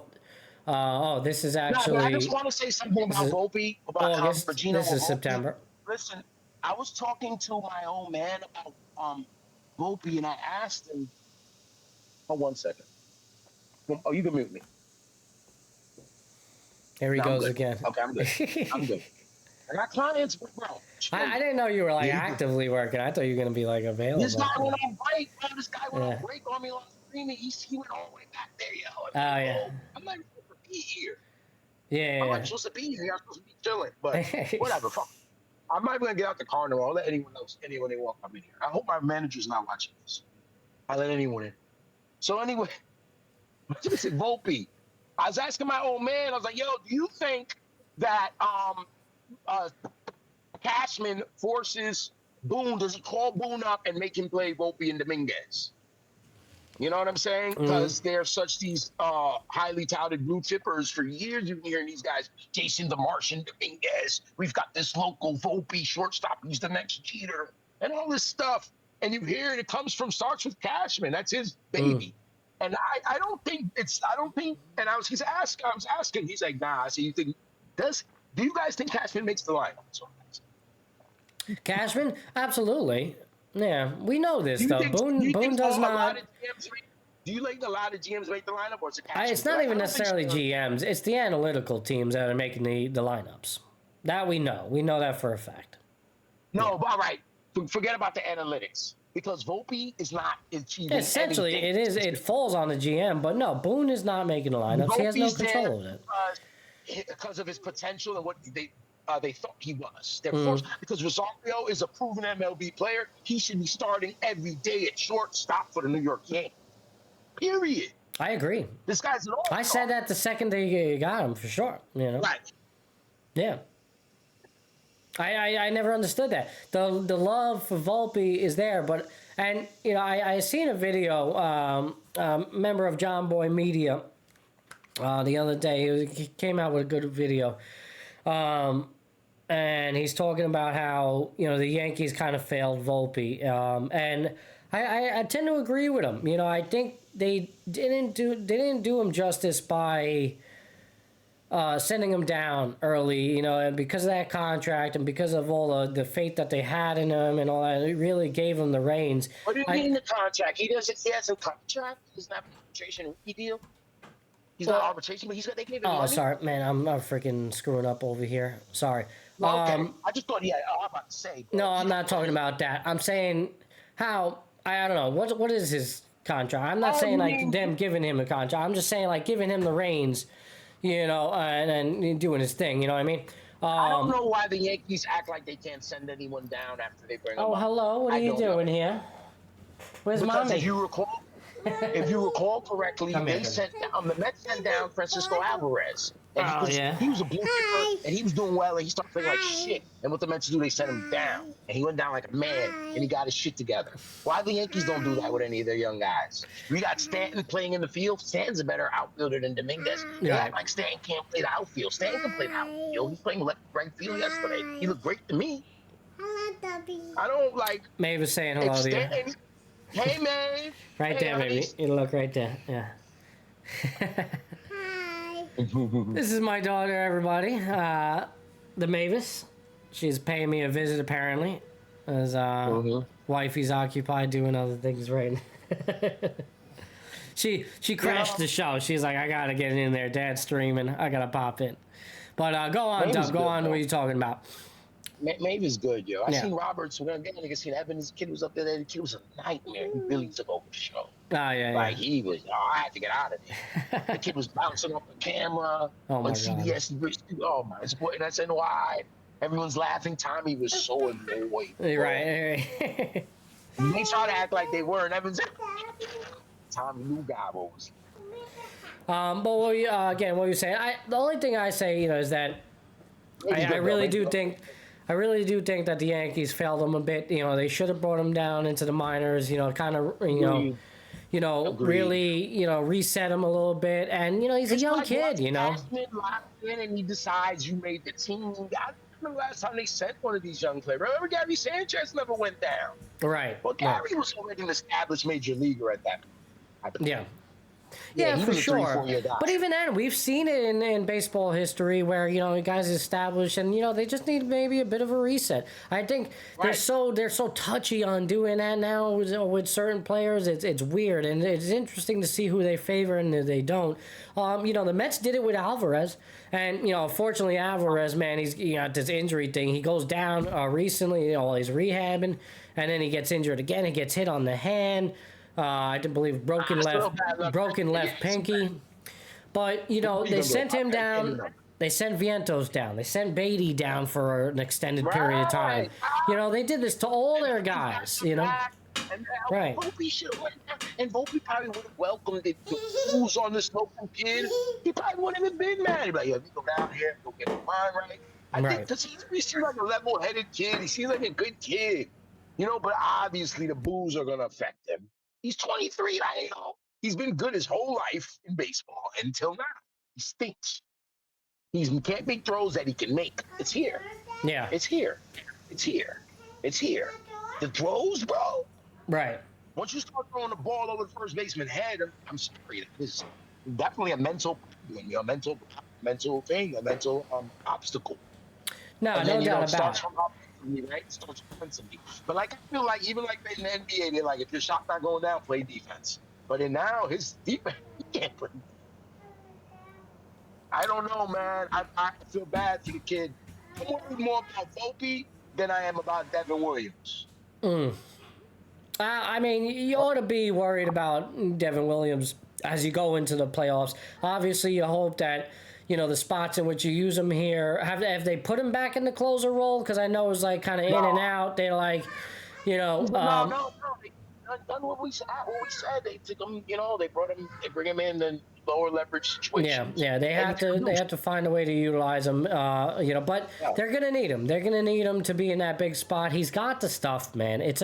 I think a lot of times it's very mental. With certain guys, we've seen it with Diaz in the past. We've seen it with other closers. Man, they're very year to year. They're very streaky. This is a good year. You have to. But you're gonna need them. Especially the Yankees. They're gonna need them come playoff time. So they can't stray away unless there's other guys are stepping up and they're outperforming them. Then all right, it's an easy decision to make, right? But you would think that he's gonna have to be a pivotal part to their bullpen down the stretch. In August here, as we here on the 29th, we're going to wrap up the show soon because I do have a meeting with Google after the show at 1 o'clock, so do have to get going. We're going to talk a little about Jerry before we get out of here. Oh, yeah, we'll talk about that. We'll talk about the Micah Parsons trade. Micah Parsons, linebacker getting traded from Dallas to Green Bay. Good move for them. He got his wishes and immediately signed a contract with Green Bay for 4 years. I forget what the number was, but 4 year. 18? Yeah, something like that. Yeah. 4-year extension with him. So good for him, man. He got exactly what he wanted. I think it's a good spot for Micah to go over there. But yeah, Jerry Jones, we're going to talk about that. I'll be the little outro of the show. We'll get out here. I just wanted to go over, since we went over the Mets schedule for y'all, let's go over the Yankees schedule real quick. Obviously, taking on the White Sox, beating them 10-4 yesterday, smacking them around. They smacked around the Nationals. My Nationals, for us, swept them. Lost 3 out of 4 to Boston. That was kind of tough, but they've recouped since then. They've only beat Boston, twice? Yeah, Boston, once, I believe. I could run back. 1-10 or 1-9. Yeah, the record is not good. It's what the Mets have done to Philly this year, essentially, as well. But they're finishing out the month against White Sox, obviously going today in Chicago, 7:40 game, 7:10 on Saturday, and 2:10 on Sunday. And then the month of September, there it is for you. So they got the Astros on the road, coming back home for 6 against the Blue Jays and the Tigers. Then going on a lengthy road trip again. Red Sox, Twins, Orioles, 4 games against the Orioles there. That should be a good, nice spot for them. White Sox, Orioles. So to finish out the year. Not bad. We're playing our pals? Yeah, playing your pals. White Sox. It's pretty soft schedule outside of Astros. The first half of September is tough. Astros, Jays, Detroit. I didn't know we played Minnesota in September. That's great, but then you turn around and got to deal with Astros and Boston. Well, I'm saying the first half of September is not a walk in the park. That is going to be the biggest stretch for you guys right out the gate. So enjoy it now with the White Sox, but the second September 2nd begins, you have now 6, 9. You have 12 straight games against top-tier teams. Houston Astros in Houston. What's the home road split in those games? Can you give me those? You got 6 of those games at home. 6 and 6. But you have 3 against the Houston on the road, and then you got 3 against the Boston on the road, which, that is not good for you either. So, I'd love to split out. Go 3 and 3 there. Great. Yeah, if you can, for sure. But that's going to be really tough. So you got Astros, Jays, Tigers. Yeah. At least you're at home against the Tigers, but, team who might have nothing to play for, who might be, take a little bit of foot off the gas. Yeah, maybe. How far are they up? Hopefully. How far are they up? Against Cleveland, they got to be like 8 games. I'll check it real quick for you guys. 8 to 10, off the top of my head. Let's see. They got to be 10 up. They got 79 wins. Let's see.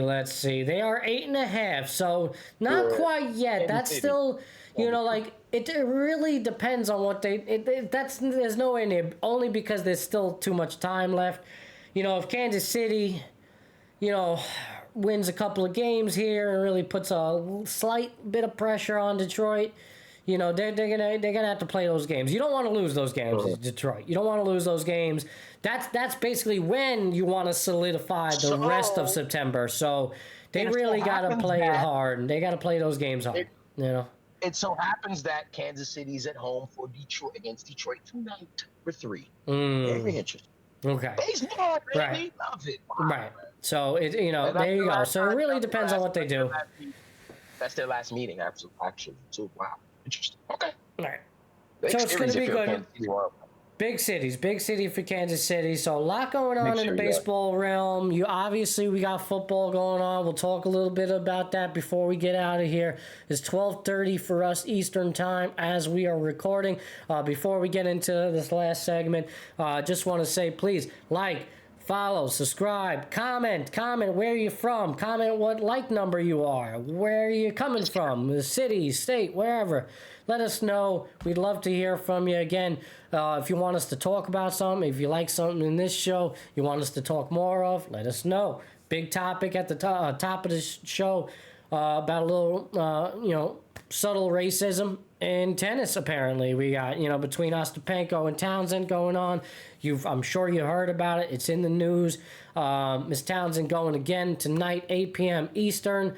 Hopefully, as, you guys are watching this in post, she pulled off another upset victory against the 5th seed in tennis today in the 3rd round as the U.S. Open continues. But do check out that segment at the top of the show. I think that's probably a good one that I'll pump out a little 15-minute long form video for you guys on the tube. So that's definitely the one for this episode. Yeah. And again, please follow, subscribe, put the notifications on. Make sure they're on for everything, all notifications. So that way when we post anything, hit that damn bell. All right, and comment. Let us know where you're from. All right, if you haven't done so, go check out W's page as well on YouTube. He's bringing back the cup. A lot going on there. And check out all the socials for me, Dub, and the Epis Radio page. We appreciate all the support. Keep showing up as always. All right. Micah Parsons traded. Yeah. To got what he wanted. Traded to Green Bay right before the season gets underway. Kind of late. Going to be interesting. What do you think? You think he's in game 1? He's playing for them. He's getting some reps. Absolutely. What do you think? I mean, the guy hasn't been in training camp, right? I'm sure he's been doing his thing. You think he makes sure he's fit? Well, we got to see. Got to make sure that he's been fit.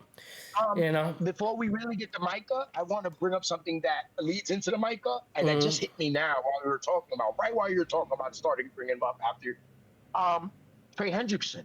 Remember all these players you were talking about were holding out a couple episodes ago? Oh, we got McLaurin. Right. Trey got signed. The Bengals, and he really had a ball. He got signed finally. They gave him a big deal, and he got what he wanted. And as soon as that happened, Micah get traded 2 days later. So, you know, I think, and that was, I don't know, but why though? He gave everyone else money, you know, Matty. And to me, Micah's the best player at his position out of all of them. You got a good quarterback, a bottom top 10 quarterback, a 10, 11 quarterback in the league, maybe 8 or 9, but you gave him all this money. And now you have this generational pass rusher that you trade, and now you're calling him Herschel Walker. That's what Jerry called him. Oh, well, we did Herschel. And did he really say that? I did not catch. Oh my God! He said Herschel helped us the best on his way out, and we appreciated him. Oh my God! That's what Jerry said. Wow. You know the legendary Herschel Walker trade, guys. Legendary trade with the Vikings. They got multiple picks, and maybe I'm just rough guessing a number. Maybe 7 of the 10 picks they got were world champions with them. They, helped them with world championships in that dynasty. I mean, he was comparing Micah to him. I just don't understand why Jerry didn't give him the money. He gave all these other guys who's held out. He gave the receivers, the running back, and I think Micah was better than all of them. Ezekiel, the quarterback. I don't know. And now he goes to this division rival. You're going to get picks from them that are going to be the 26th, maybe the 27th pick. Maybe if they're okay, the 24th pick. This team is a top 18. 2 first-round picks. 2 first-round picks. Late first-rounders. So it's not the Herschel Walker deal. You're not getting top 10 picks. You know what I mean? I don't know, man. It's like I was saying. I said on a Facebook post, Jerry, he has the most viewed and the most valuable team in American sports. And they've been like that for 35 years. You know what I mean? And that's enough for him. Much like I believe with the Yankees sometimes. Going to the playoffs and making, sometimes that's enough. And Jerry would rather have that team the way it is and do it his way than let someone else win championships their way. I think I heard somebody, I forget who it was, man, make the comparison the other day, and I loved it. I was like, that's phenomenal, and it's damn true. Dallas Cowboys, especially now with their long drought, they're basically like the Jacksonville Jaguars, but with better marketing. God. Just with better marketing. And they really are. They just, the successes are not there. You know what I'm saying? And this guy's a marketing genius. He knows how to market the hell out that brand and has for a very long time. But the success is not there. In the Western world. They're the richest team in the Western world. Just like that with the Yankees. The Yankees are and that's what it is. The Yankees and the Lakers have won the last 10 and 15, Right.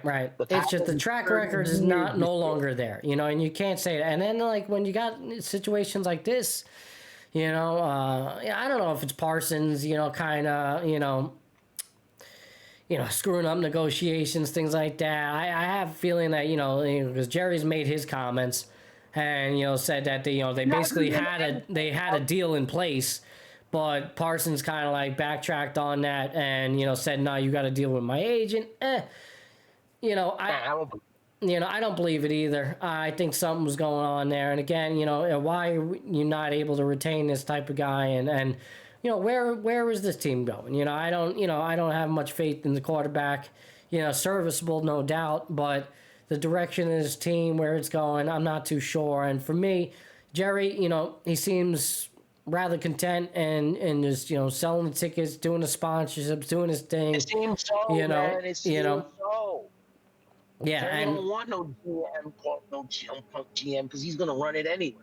Right. This is the same reason Jimmy Johnson left 30 years ago. Because Jimmy was getting credit, and Jerry did not. Jerry was like, "How about me?" Yeah, and we know you're football. It's a power struggle. Power struggle over there. Yeah. Out of the owners, Jerry probably has one of the best football minds, but you need help. You're an older guy. You need help. Even if you're a GM, you need people. I don't like. He doesn't. It's like his kid is in the back just waiting. Like, I'm gonna do this shit different. Right. Wait for my old man to finish. But like you were saying earlier off the air, this seems like this is almost friggin' senile and hard-headed. Yeah, it could be. It could very well be the beginning of the end for Jerry Jones there in Dallas, and it's probably for the best. I mean, like you said, it's been around for forever, man, decades. So it's like this is like it could just be coming to that point, man. Could just be coming to that point. 1989. Yeah. 89, he bought the team. I think somebody needs to maybe come in there, resurrect his team, and give control. Give control over to coaches and things like that, and really, and get this franchise moving in a different direction, But I don't know if Jerry's ready to leave anytime soon, man. He's got this big, beautiful stadium, and and he just seems rather content, with what's going on, and Matty, he gives me Ruth Bader Ginsburg vibes, bro. He's not going on his own, bro. Right. Yeah. It seems like he's kind of going to get forced out of there. Yeah. Ruth Bader Ginsburg. I like that one. That's a good one. I was like, that's a good reference right there. Yeah. And here goes my friggin' part. Oh, another one coming. Yeah, like Ruth Bader Ginsburg, bro, and then she ended up hurting her brand, the Democrat brand. But anyway, Jerry's hurting the you got Steve in the background. You got this kid waiting. Yeah. By the way, after the Parsons trade, Eagles are favored by 7.5 over the Cowboys in the opener. So that should probably move like 3 points. It may have moved. It may. That was as of this morning, so I think it's 7.5 though. But it probably moved. 3 points, something like that. That's amazing that guy has that much of an impact. By the way. Yeah. That is incredible. Just one dude on a football team? That's what I'm saying, because a quarterback moves the line 3 points. Right. A linebacker moves the line that much, and that just goes to show how freaking valuable he is. Generational talent. Yeah. Yeah, that's absurd. It really is crazy how that is. Giant fans are making jokes on Facebook. They're laughing. The Commander fans, they love it. Everybody loves it. It's a joke. And then now this guy... Remember when what's the name of that coach on the Eagles, man? The fucking one, Chip Kelly. Remember when he tore the whole Eagles apart? I like Chip Kelly. Yeah. And he ended up trading Shady McCoy. Yes. Buffalo. Who the hell did he trade him for? But Kiko Alonso was a linebacker. And Kiko, that was like the beginning and end of his career. And that's what I worry about the guy that they got. Because Jerry's like, we got a good defensive tackle right now. We couldn't stop the run in 3 years. No, he said 4 years, and that's how long Mike has been in the league. So who's shot? He said, we haven't stopped the run in 4 years. We got a good player. We're going to get 2 more players in the draft. I'm not saying they're guaranteed to be good. But Jerry, and I'm listening to him talk, I said, Jerry used to be more slick when he talks, but he's fumbling over words. The oil salesman, brother. You get old, bro. Indeed. All right. And then the Packers, man. The Packers, man. You go out. Shit, lucking out. Oh, for sure. I mean, it's a no-brainer move for them, and really puts them in a position to do something here this year. If that offense could get right, who knows? They can really make a push. At the very least, they're improved. But this is something for them. So and again, it's like, what is Dallas doing? Because this doesn't help you, in any way, shape, or form. Maybe long term, if you play your cards right, you manage the money. But again, we don't see that trend. So it's interesting. Dub, again, 12:40. I can't go too much longer here, but I got a good one for you. I know you're gonna love this. Pulling it up on the screen for you people now. Belichick's company files trademark for term gold digger. And Belichick's company, by the way, is run by his little girlfriend. All right, the one and only. What's her name again? Jordan Hudson, baby. All right, the one and only. There she is. All right, can you believe this, bro? Now, this is not the only trademark that they have filed for. This year, they have also filed for Chapel Bill, which I love. Got the you ready for this one? The Bellustrator, okay? You got the Bellustrator. Trail of Salty Tears. I don't know where that one comes from. No, Jordan made these, man. Trail of Salty Tears. Who the hell came up with that? I don't know. No Days Off. No Days Off. They filed for No Days Off. Who the hell do they think they are? And then the Belichick way. Okay, the Gold Digger one is by far like the. I love Chapel Bill too. That's good, but yeah, apparently the Gold Digger. That's like totally her, bro. That's you know for a fact that's her on the Gold Digger one. I mean, that's insane. Tears, you know? Like, drink your tears. Trail of Salty Tears. That one doesn't make any sense to me. I don't know where that's coming from. Where he getting that trademark? Come on now. It's like LeBron tried to trademark Taco Tuesday. Did he? Oh, I didn't know LeBron. That's funny. I seen that by Brendan Franklin Films. I didn't know that he tried to trademark that. And he didn't get it. Didn't work. Nah. That's interesting. The Gold Digger one is gonna be hard too. Yeah, the Gold Digger one's gonna be hard because a lot of people use that, man. I don't know. You know. Yeah. How does that work for that that Kanye song, by the way? Now, you know, is it because it was made in the past? Like does he have to pay I don't think so, pay dues to Bill? You know. Oh man. I haven't got around to that documentary yet. Oh man, look at this shot. Look at this shot again. Look at the picture on the screen. Look at the picture on the screen. So check that out. This is from Bleacher Report on Instagram. The more info on the trademarks, things like that in their bio. Go check them out over there. But just I just wanted to see the picture of Bill and Miss Hudson, maybe. But I haven't gotten around to that like a game. That show. Like a game show. I know, right? That's his valet. Oh, we love good old Billy. He's going this weekend, right? When's that game? When you got? We got him on the 20th. You got him on the 20th? Okay. And yeah, absolutely. They've already started, right? His first game? What's up? UNC? Yeah. We won. Yeah, UNC, I'm going to tell you what they did this weekend. They probably play tomorrow, I believe, UNC. Okay. Yeah, I'll check. Yeah, there's been games all week since Wednesday. UNC is going on Monday, September 1st. Wow. 8 p.m. against TCU. This is their first one then, no? Yeah, they didn't play yet. This is their first one. No. Yeah. That's their first one. Because UCF played last night, 2.5-hour rain delay. Yeah. Yeah, the game ended at 1. Against the TCU Horned Frogs. That should be a smack-around game for them, no? I don't know if the Horned Frogs are really a good opponent here. TCU's a solid team. All right. They're solid ball. They're a solid program. They're usually in the mix. Okay. They're also I believe the TCU plays in the Big 12.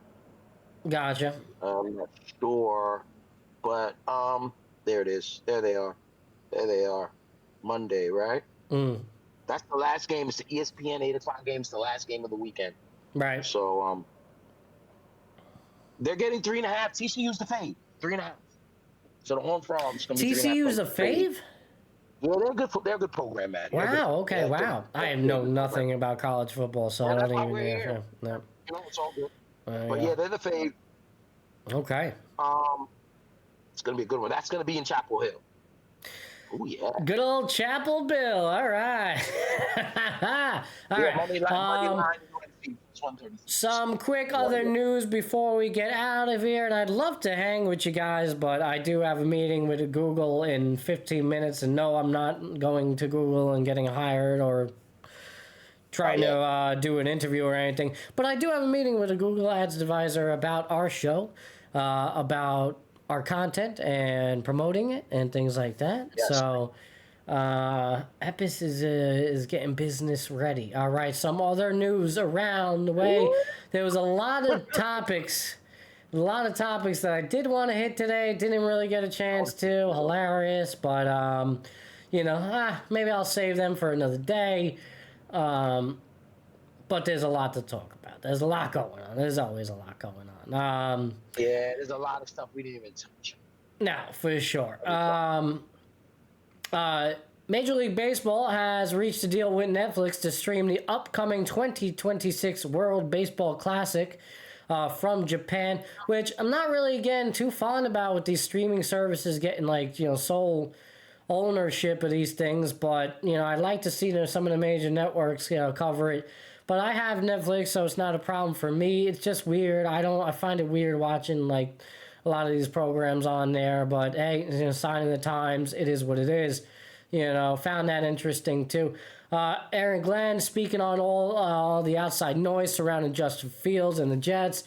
Passing game through the preseason matchups. Kind of knocking it down, saying, give it time, we'll see, and I agree with him. Let's see the real deal and what the product is game one. I'm high on my Jets, but, I've been disappointed before in the past, so we'll see what happens with them, man. And, it's really going to rely on their running game and see what they, could do there. Defensively, I think Glenn's going to get this team right. But can this running game keep this offense on the field for long? Can they extend drives? Can they do things like that to support and help this defense and do what they do? And to say that the running game goes with Fields too, so he's going to be a big part of that. We'll see. Obviously, we mentioned the trade. Right. This is a big one. And this is a little basketball on this. Doris Burke will no longer be reporting on the NBA Finals broadcast team going forward. They replaced Doris with Tim Legler. I believe Doris only had one crack at it, right? And then they're going to Legler. So Tim Legler gets the call. And, honestly, I'm not really surprised by this. And this is via the Athletic, Andrew Marchand. I'm not surprised by that move, Dub. I love Doris Burke, I do, but man, a lot of criticism. People hate her, man. I think her little comments, her little quips are funny. I love it. No, I think it's good. I think she calls a great game, and I like the little things that she says and things like that sometimes. Yeah, of course it's because she's a woman, hands down. I don't really. I don't think she's that bad. Only reason why is because the vast majority of people that dislike her is because a lot of the hatred is stemmed from that. I'm sorry. A lot of people think, it's a lot of dudes watching, and they think, what does she know? What does Doris know? And they're so used to the, big voices of the past and, and things like that, and they just want to hear the men describing it in a manly way, whatever. Because Doris got her little. Doris is educated. Doris got a strong voice too. She got a strong voice, educated. Not a falsetto, bro. Yeah, I love Doris, man. She's great, man. She calls a good. I love it. Honestly, I don't hate Reggie either. People hate Reggie Miller. Like he's pretty good. I know Chris Webber. I think a lot of the hatred of Reggie is stemmed from his play. Him being a player and how he was. Even though fans, bro, it'd be criticism. Yeah, for sure.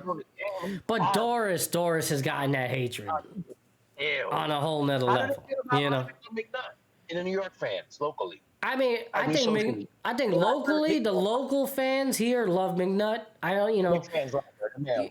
think they do. I love listening to her. She's more attractive than Doris. She's younger than Doris, so I think her lingo, things she says, it fits well with millennials and things like that. And then the new upcomers, the new generations. It fits well with them. She's up with the times. Doris, a little old school. She got that old school. But, again, I have nothing wrong with it. I don't see the issue. But I'm not surprised. ESPN be funny, man. And they could do whatever the hell. They do whatever the hell they want. So they listen to their critics, and they know they secretly support that shit. You know, they don't stick to their guns, and they stick to what people want to hear, and they listen. You know, that's why they've been around for so long and they're doing their thing. But they're trying to keep up with the times, and they're trying to stay relevant. And that's why, like, you know what, I don't think it's really, the ratings are not working too well. There's too much criticism. We can't have this. As good as Doris Burke is, and I'm sure she's going to find her place, and she's going to still be reporting games for ESPN just throughout the season, she's just not in there in the finals. And that's it. Tim Legler, that's a safe bet. That's a safe bet. That's not even a sexy choice right there. But that's a safe bet in terms of broadcast team. I mean, we're talking about you know, broadcasting. Watch the game, man. Jeez. I know, but you know, listen, I like it. I like the conversation because you know this is what we do. We're in the media. You know, no doubt. Yeah. I love the game. I go to a game. I like Gus Johnson play that. I do. For sure. Kevin Harlan, one of my favorites all time. Right between the eyes. Yeah. Right. Yeah, for sure. Bang! Bang. Come on. Yeah. We love it. But, and it matters. Sometimes it matters. Some people don't give a shit. Some people leave it, watch the game, it's on mute. They got music playing and doing something else. It doesn't matter to them. But, you know, I like it, man. I like it. You know, it's a beautiful thing, bro.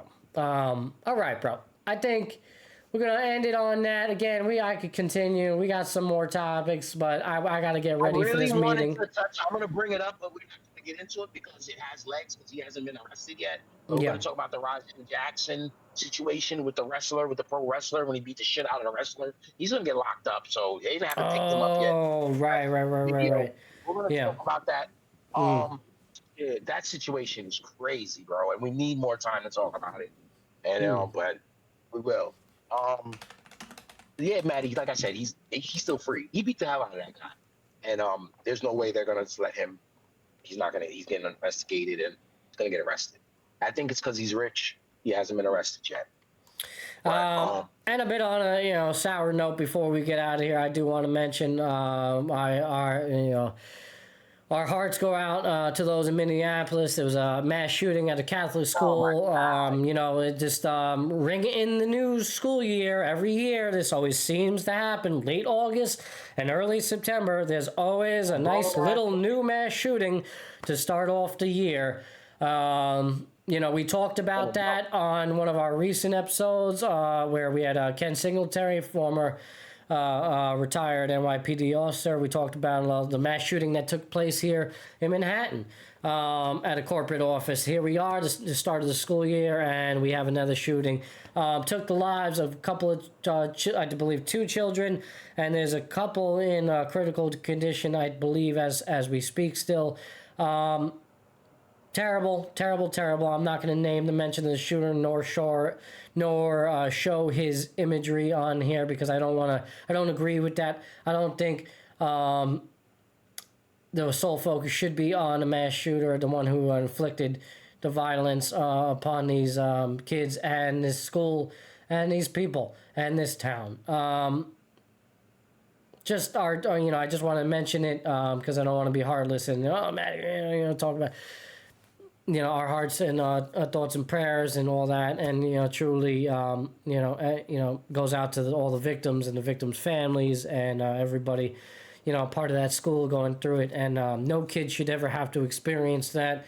And it's a damn shame that here we are again at the start of the school year, and we're going through it. We're seeing it. It makes me scared as a parent. My older son. He's about to turn 14 in October, and he's going to school, and he's could be in the middle of a situation one day where obviously we wouldn't want him to be. So it's just scary, the world we live in, and I just wanted to say give our condolences to the families and the victims that we're hurt, and that's all. Dub, any closing comments for you? I see you're back with us now as you were gone away. Yeah. It's time to get out of here. Epis Rodeo's coming to a close for today. Yeah, guys, I did the best I can today at work. Appreciate you guys for patience. I'm bouncing around there like a pinball. We got an Orlando Pride game, the world champion Orlando Pride. They played tonight. National Women's Soccer League, NWSL, brand new league. We're in the shadows of intern co-pro stadium. So I got the game tonight. That's what I'm doing. Hopefully the league gets big one day. You know, it's the MLS, the female MLS. That's all I got, man. I appreciate all you guys coming through. Me and Matty's got a lot in store for you. You know, we're putting a lot on our back so we can, you know, show up for you guys. And I can't wait to the second year, you know, on Epis Radio with you guys. That's what I got, man. It's a beautiful thing. Again, please like, follow, subscribe, comment. Let us know where you commented from. The whole nine. Let us know what like number you are, where you're coming from. We'd love to hear from you. All right, help us drive up the algorithms all now. Keep those notifications on. Hit that bell, and check us out on all the other socials. All right, we appreciate you. Keep showing up. As always, this concludes episode 34. Epis Sports. For today, we will be back with the Mental Mondays with Epis on Monday, September 1st. All right, for episode 17. It's going to be a good one. As always, folks, have a beautiful day, a weekend, and keep showing up. Keep showing up, guys.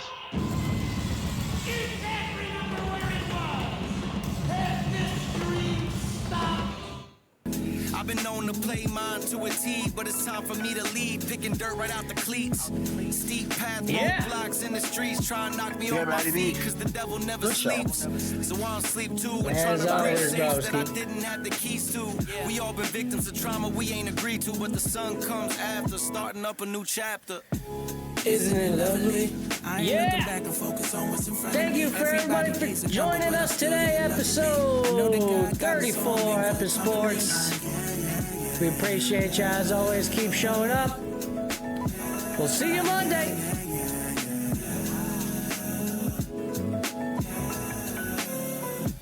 Isn't it lovely?